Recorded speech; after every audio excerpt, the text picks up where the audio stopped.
할렐루야. 어느덧 초록빛 새싹들이 고개를 들고 올라오는 계절에 우리도 거룩한 믿음의 싹을 키워가며 하나님 앞에 나와 예배를 드리는 모든 성도님들 심령과 가정들마다 하나님께서 열매를 맺기까지 복되게 자라도록 함께 해주시고 가꾸어 주시기를 주님의 이름으로 축원합니다. 옆에 계신 분들과 인사하겠습니다. 건강하게 만날 수 있어 감사합니다. 축복합니다. 건강하게 만날 수 있어 감사합니다. 축복합니다. 사랑합니다. 가슴에 손을 얹고 우리 자신을 이렇게 축복하겠습니다. 나는 믿음을 가꾸는 사람입니다. 나는 잘 되는 사람입니다. 할렐루야. 자녀가 여러 명 있는 집에 그 자녀들 가운데 둘째 딸이 유난히 똑똑하고 공부도 잘하고 또 싹싹하고 인사도 잘하고 성품도 좋고 그래서 사람들에게 칭찬을 아주 가는 데마다 인정을 받고 칭찬을 받는 그러한 딸이 있었습니다. 그런데 유독 밖에서는 그렇게 공부도 잘하고 똑똑하고 싹싹해서 인정을 받고 칭찬을 받는데 집에만 가면 부모님들이 오빠에게 그리고 동생들에게는 다 잘 챙겨주고 잘해주는데 늘 이 둘째 딸에게만 구박을 하는 거예요.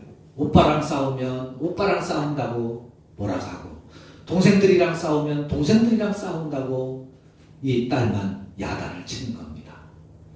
서운한 마음이 드는 거죠. 그래서 어느 날 엄마에게 물었답니다. 엄마는 우리 5명 가운데 누구를 제일 사랑하세요? 나를 얼만큼 사랑하느냐, 나를 사랑하기는 하냐, 이걸 사실 묻고 싶었던 거죠. 근데 똑똑하니까 좀 불러서 물었던 것 같아요. 그러니까 엄마가 대답을 했습니다. 네 오빠가 사춘기 때라 힘들어하고 또 사고치고 그랬을 때는 오빠를 가장 사랑한단다. 또 셋째가 자전거를 타다가 넘어져서 무릎이 까져서 울며 들어올 때는 셋째를 가장 사랑하지. 넷째가 비싼 장난감을 사달라고 떼를 쓸 때 장난감을 사줄 수 없어서 마음이 아플 때 그 울고 있는 넷째를 볼 때는 넷째를 가장 사랑한단다. 다섯째가 막내가 아파서 한밤중에 열이 펄펄 나고 아파서 울고 힘들어할 때는 막내를 가장 사랑하지. 둘째는 생각했습니다. 그렇지. 여전히 나는 안중에도 없나? 사랑에는 없나? 그랬을 때 엄마가 둘째의 손을 꼭 잡으면서 말했답니다. 네가 친구들이랑 싸우고 들어와서 힘들어할 땐 너를 가장 사랑한단다. 부모, 그 부모의 마음, 자녀를 둔 부모의 마음은 한순간도 편할 날이 없죠. 특별히 자식이 아프면 부모는 그 아픈 자식에게 온 사랑을 다 쏟습니다. 온 정성을 다 기울이죠. 다른 자녀들이 있어도 유독 아픈 자녀에게 사랑과 정성을 쏟을 수밖에 없습니다. 그래야 그 자식의 아픔을 함께 조금이나마 나눌 수 있지 않을까, 덜 수 있지 않을까. 또 아픈 자녀를 바라보는 부모의 마음이 바로 그런 마음이죠.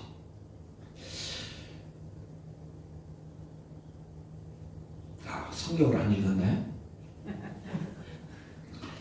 네, 오늘 본문 말씀은 집에 가서 읽으시고 마태복음 17장 14절부터 20절 말씀입니다. 마태복음 17장 14절부터 20절 사이에 보면 아들이 아파서 고통당하는 한 아버지가 나옵니다. 그런데 이 아들이 그냥 보통 아들이 아닙니다.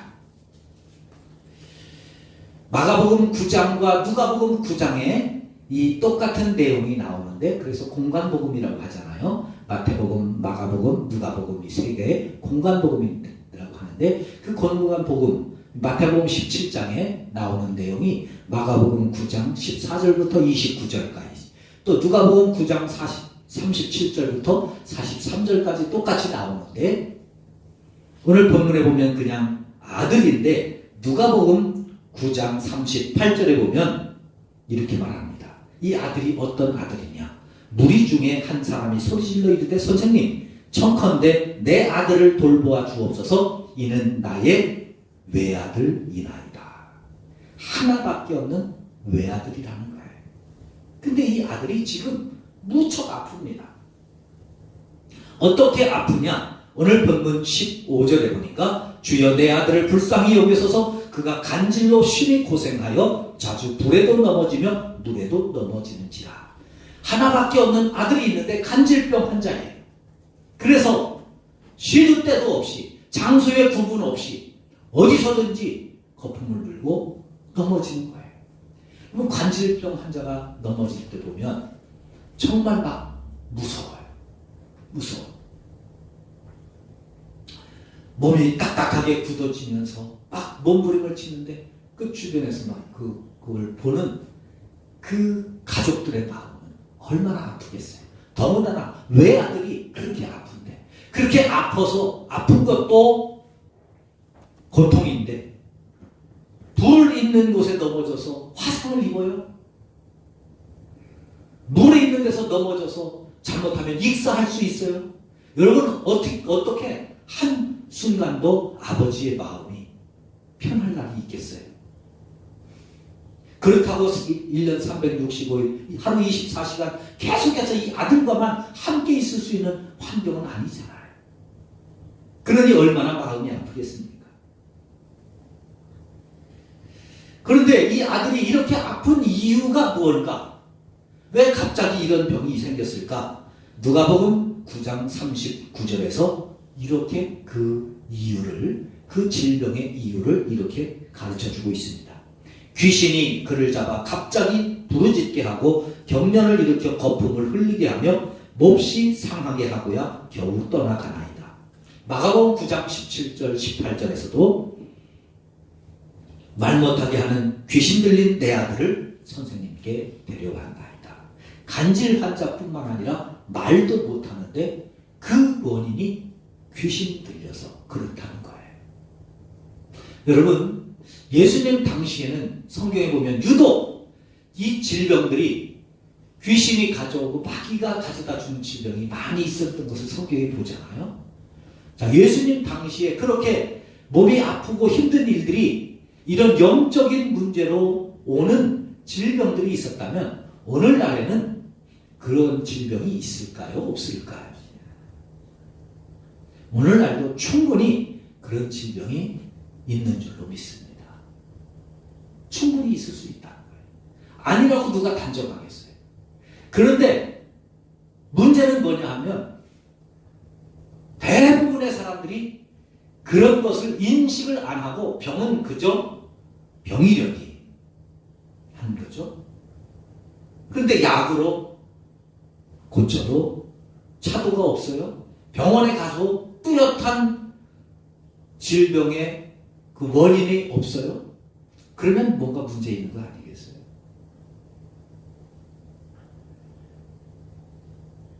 그러니 우리들도 이런 질병을 가지고 늘 의학적으로 해결도 하고 치료도 해야 되지만 기도도 함께 병행하고 기도를 통해서도 병을 고쳐나가는 우리의 신앙들이 되실 수 있기를 바랍니다.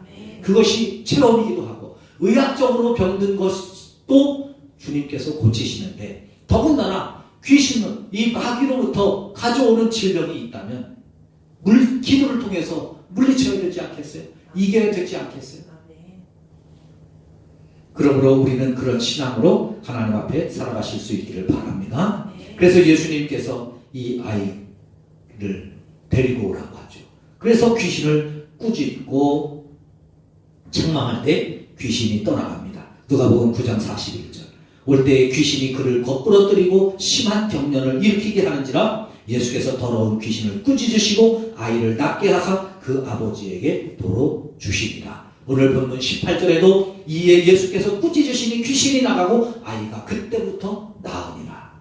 이 아버지가 자녀 문제로 그 고통스러워하던 그 문제를 예수님 앞에 와서 해결함 받고 응답받고 아이를 고침받고 돌아가게 되는 이 내용, 이 말씀을 통해서 오늘 우리에게 주시는 하나님의 음성을 듣고 우리도 이 예배를 통하여 하나님 앞에 나오는 우리의 믿음을 통해서 우리가 가진 삶의 문제들을 해결받고 응답받고 회복받고 기쁨으로 돌아갈 수 있는 축복이 임하실 수 있기를 주님의 이름으로 축원합니다.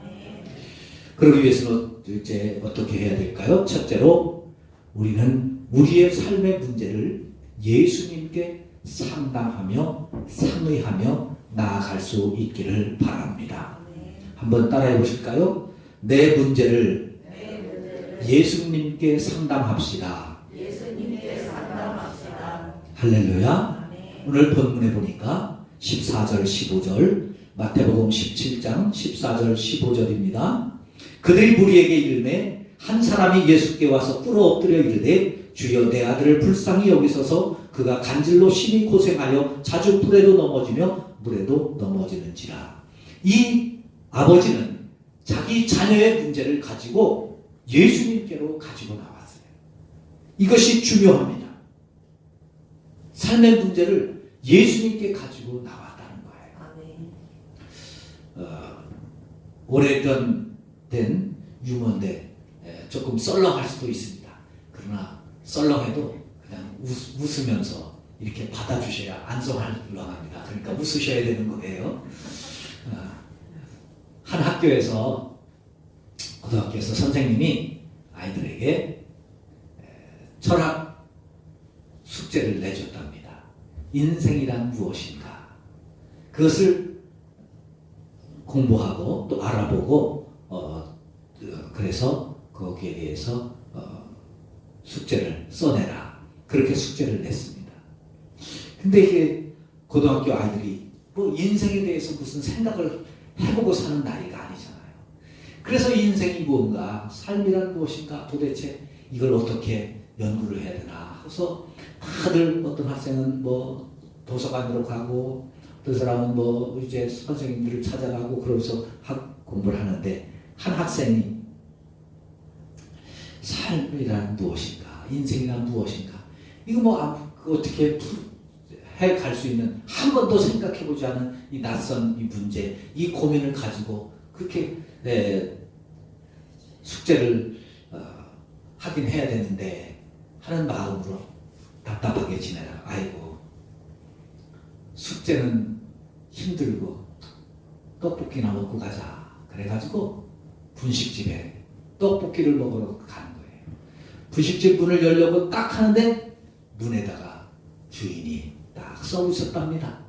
삶은 계란 100원. 그래, 이 아이가 딱 그걸 보고 삶은 다른 게 아닌 계란이다. 그래가지고 숙제를 써가지고 선생님이 됐다는 거예요. 이 유머를 돌아가신 김수환 추기경님이 이제 보시고 재미있다. 그래서 그분이 강론할 때 이걸 가지고 유머를 썼답니다. 천주교는 이제 설교라고 안 하고 강론이라고 하잖아요. 강론할 때 이제 추기경님이 한 겁니다. 여러분, 삶은 인생이 무엇인지 아십니까? 삶이 무엇인지 아십니까? 그러니까 추기경님이 설교를 하시니까 온 교인들이 다 그래, 인생이 뭔지 오늘 깊은 이제 말씀 좀 듣고 가자. 눈을 동그랗게 뜨고 쳐다보는데 삶은 계란입니다. 그리고 또 뒤에 한마디를 더 붙이셨어요. 계란인데 계란은 두 가지 길이 있습니다. 계란이 속에서 내가 깨고 나오면 병아리가 되고 남이 깨주면 후라이가 됩니다.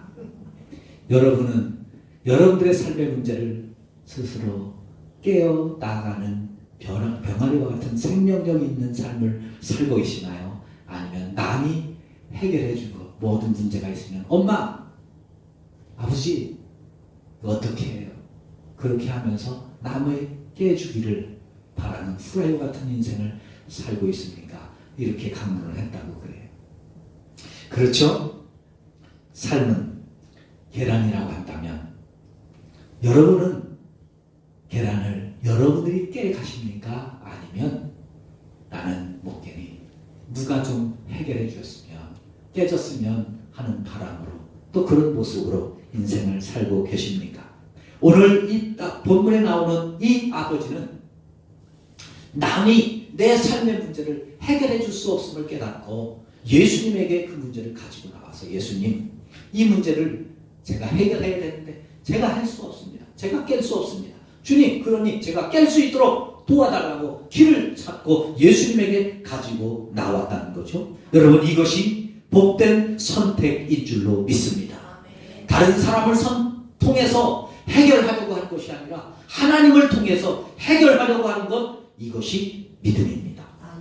그러므로 우리가 살아가면서 삶에 문제들이 있을 때는 그 문제들을 꼭 하나님께로 가지고 나오실 수 있기를 바랍니다.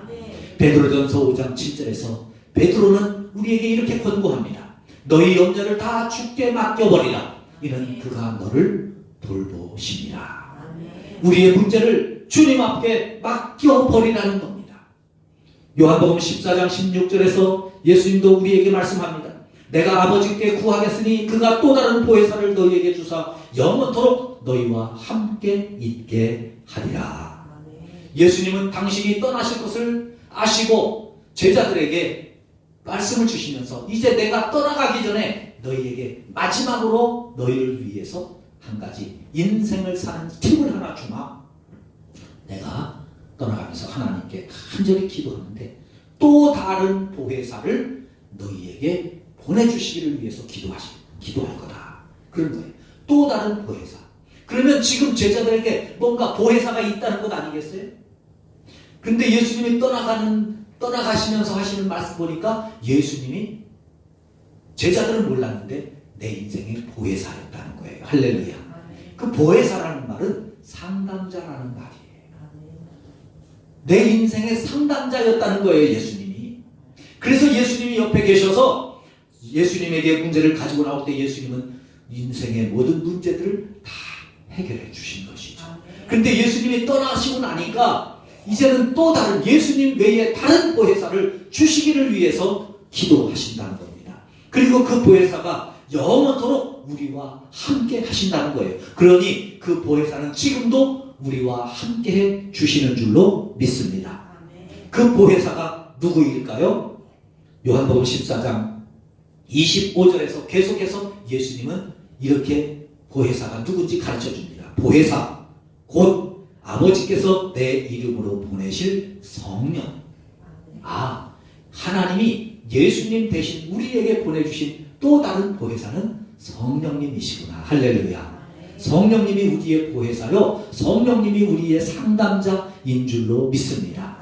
그분에게 상담할 때 왜 우리의 삶의 문제를 해결하느냐 계속해서 주시는 말씀이에요. 아버지께서 내 이름으로 보내실 성령, 그 성령이 너희에게 모든 것을 가르치시고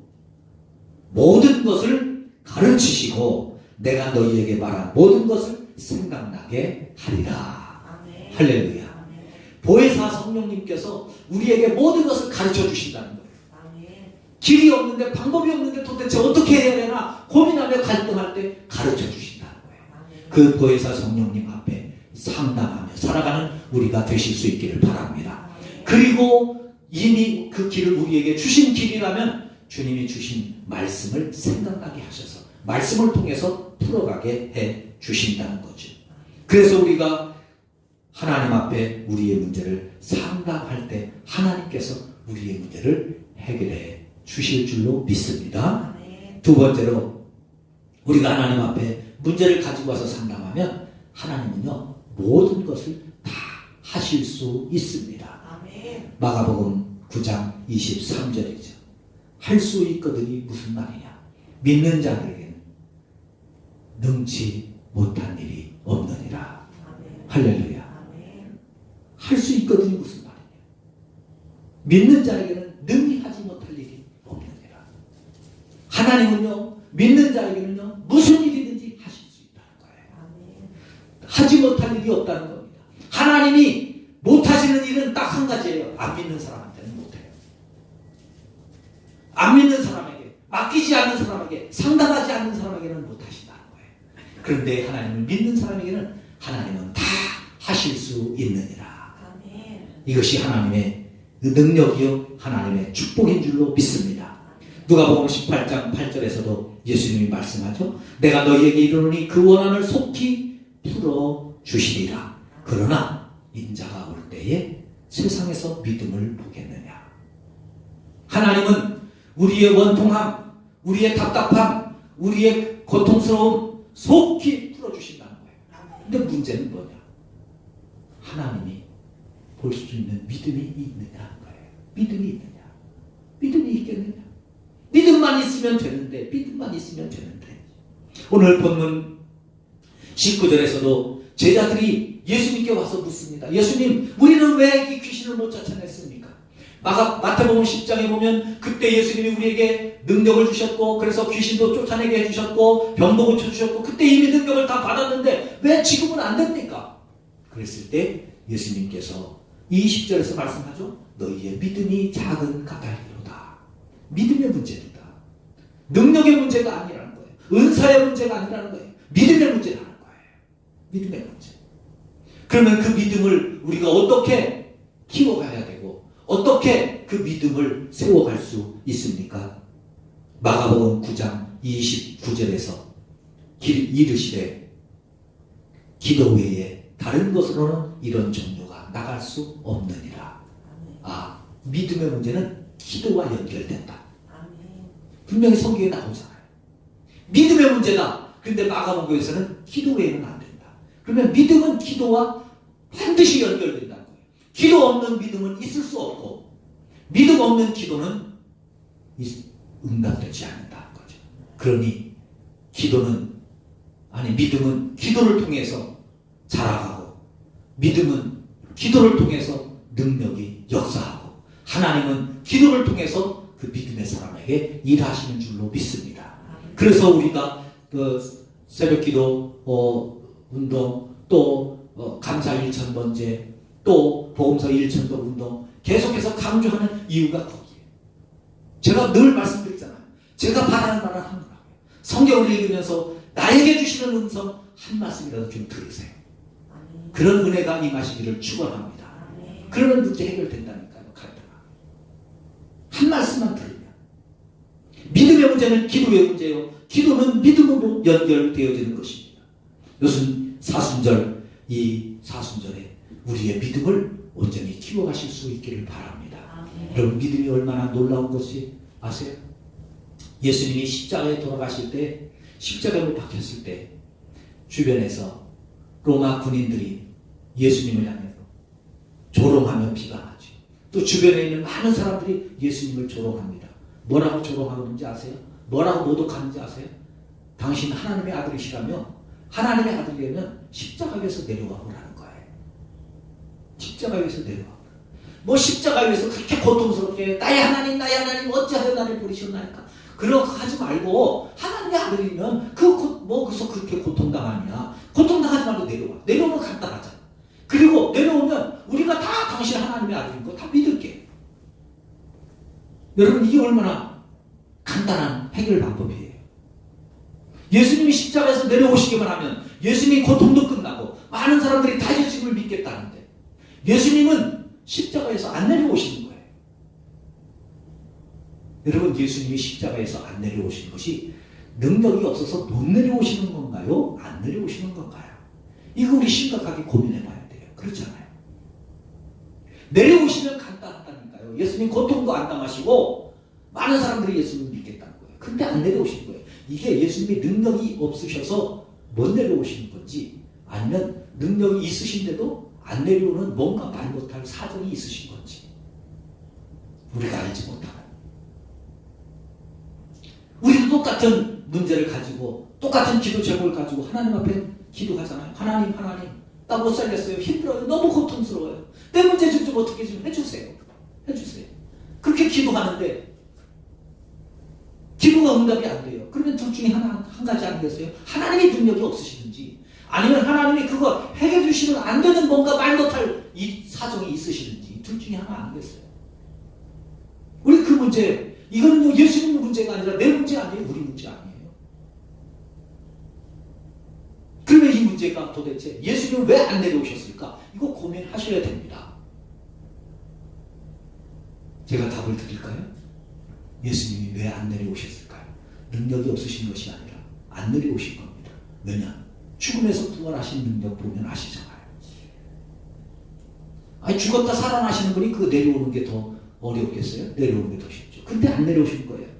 그 엄청난 고통을 끝까지 견디시면서, 그 모진 모독을 견디시면서 자존심 상하는데, 능력이 없어서 못 내려오면 그렇게 모독해도 어떻게 해야 돼요? 능력이 없는 걸 어떻게 해? 그냥 당해야지. 그렇지만 충분히 능력이 있는데 모욕을 당하고 있는 거예요. 고통도 괴로운데 모욕까지 당하고 있습니다. 모독까지 당하고 있습니다. 그런데 안 내려오시는 거예요. 왜 안 내려오셨을까요? 이유는 한 가지. 예수님 내려오시면 간단한데요.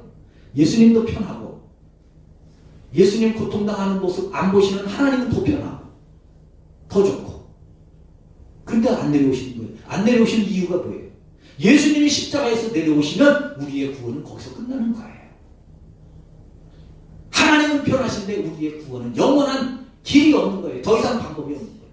그래서 예수님은 우리를 구원하시기 위해서 그 뜻을 이루시고자 그 어마어마한 고난을 견디시고 이기시고 그 수많은 모욕과 모독까지 견디시면서 십자가에서 죽으신 겁니다. 사순절은 그거 묵상하는 거예요. 그거 묵상하는 거예요.